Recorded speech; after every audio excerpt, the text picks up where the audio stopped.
Yeah, Steve, we clearly see some signs of recovery in our numbers. We already saw that in the fourth quarter, where we saw sequentially an improvement in our revenues of 4% compared to the third quarter. So the challenges, I mean, gosh, we've just been speaking to Marcus Steilemann. We've heard comments from Karen's brilliant work in Barcelona about just how tough the European environment is for European businesses trying to grow, trying to invest, trying to put capital to work as well. Is there something systemically very tough about Europe versus the rest of the world, Conrad?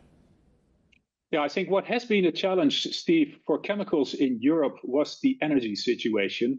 As you remember, when we spoke 2 years ago, we had literally gas prices above 300 euros per megawatt hour. That has really improved. So currently, gas prices in Europe at 25 euros per megawatt hour. That is actually the level that we saw before the brutal invasion of Russia into the Ukraine. So the energy situation, both in terms of pricing as well as in terms of supply, has improved significantly. Can I talk about some of the portfolio changes that you've got, Conrad? You say the imminent completion are the acquisition of Lucas Meyer Cosmetics, but also the decision to cease operations in Sunliquid plant. Just how is this changing the portfolio near term? Yeah, it is changing the portfolio significantly, Karen. So in terms of biofuels, if you just look at the impact of this business, last year we had a reported EBITDA of 607 million Swiss francs.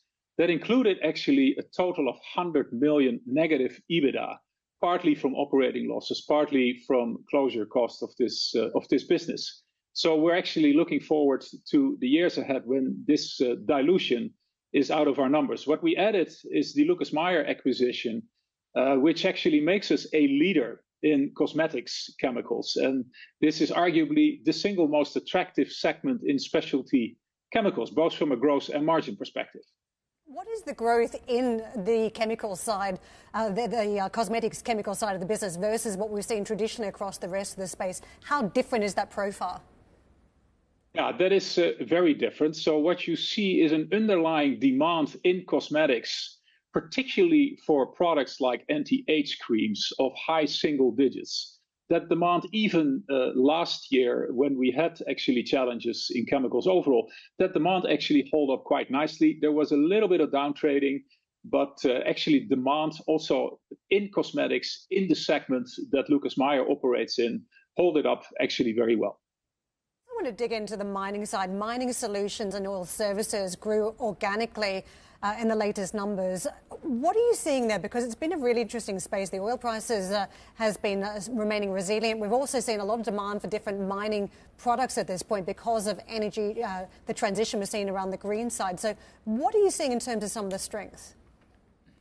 Yeah, what we see in terms of strengths, maybe first, big picture, last year, our overall revenue down 7%. 7% of that was actually entirely volume. So we were very pleased that we were able to hold our prices last year in a deflationary environment. Now, there were actually bright spots, and mining, to your point, was one of them. Also, oil and gas was one of them. So we did see actually still solid growth in our chemical segments, oil and mining, as well as basically gas. So that is partly a recovery still, and it is holding up. So we saw also a good start of the year for those segments.